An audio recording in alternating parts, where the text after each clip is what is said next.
بسم اللہ الرحمن الرحیم۔ السلام علیکم۔ شادی کی پہلی رات خاوند کمرے میں داخل ہوا اور کمرے کا دروازہ بند کر کے بیوی کے قریب آ کر بیٹھ گیا۔ سب سے پہلے اس نے اپنی بیوی کو سلام کیا، اس کے بعد 5,000 حق مہر دینے لگا۔ بیوی نے کہا کہ میں نے حق مہر نہیں لینا، میں آپ کو معاف کرتی ہوں۔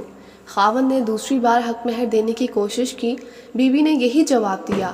پھر خاوند نے تیسری بار حق مہر دینے کی کوشش کی، بیوی نے پھر وہی جواب دیا۔ خاوند نے وہ پیسے اپنے بٹوے میں رکھ دیے اور چند منٹوں کے لیے سوچوں میں گم ہو گیا کہ کتنی توکل والی اور وفادار بیوی ہے جو پیسوں سے زیادہ مجھے ترجیح دے رہی ہے۔ اس کے بعد خاوند نے منہ دکھائی کے لیے بیوی کو 5,000 دیے، بیوی نے منہ نہ دکھایا۔ پھر خاوند نے 10,000 دیے، بیوی نے پھر بھی منہ نہ دکھایا۔ پھر خاوند نے 15,000 دیے، بیوی نے پھر منہ نہیں دکھایا۔ پھر خاوند نے 20,000 دیے، بیوی نے پھر بھی منہ نہیں دکھایا۔ پھر 25، 30، 40، حتیٰ کہ خاوند نے 50,000 دیے، بیوی نے نہ منہ دکھایا۔ خاوند نے تنگ آ کر پورا بٹوا بیوی کے حوالے کر دیا جس کے اندر 1,00,000 روپے تھے، پھر بھی بیوی نے منہ نہیں دکھایا۔ خاوند نے بیوی سے کہا، آپ کو اور کیا چاہیے؟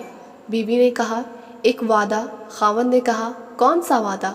بیوی نے کہا، مجھ سے ایک وعدہ کرو، مجھے کبھی بھی چھوڑو گے تو نہیں؟ خاوند نے شادی کی پہلی رات بیوی کو نہ چھوڑنے کا وعدہ کر لیا۔ یہ لڑکی کوئی عام لڑکی نہیں تھی، بلکہ اس نے ایم ایڈ کر رکھا تھا اور اس کے والدین نے داماد سے ضمانت کے طور پر 5,00,000 یا 10,00,000 بھی نہیں لکھوائے تھے۔ ایسی عورتیں نصیب والے مردوں کو ملتی ہیں جو صرف خاوند سے پیار کرتی ہیں، ان کی نظر میں پیسوں کی کوئی اہمیت نہیں ہوتی۔ ایسی بیویاں معاشرے کے لیے رول ماڈل ہیں جن کی وجہ سے ہمارا معاشرہ چل رہا ہے۔ چاہت خلوص کی کچھ کمی نہ تھی، کم شناس لوگ دولت پر مر گئے۔ اللہ تعالیٰ سب بیٹیوں کے نصیب اچھے کرے، آمین۔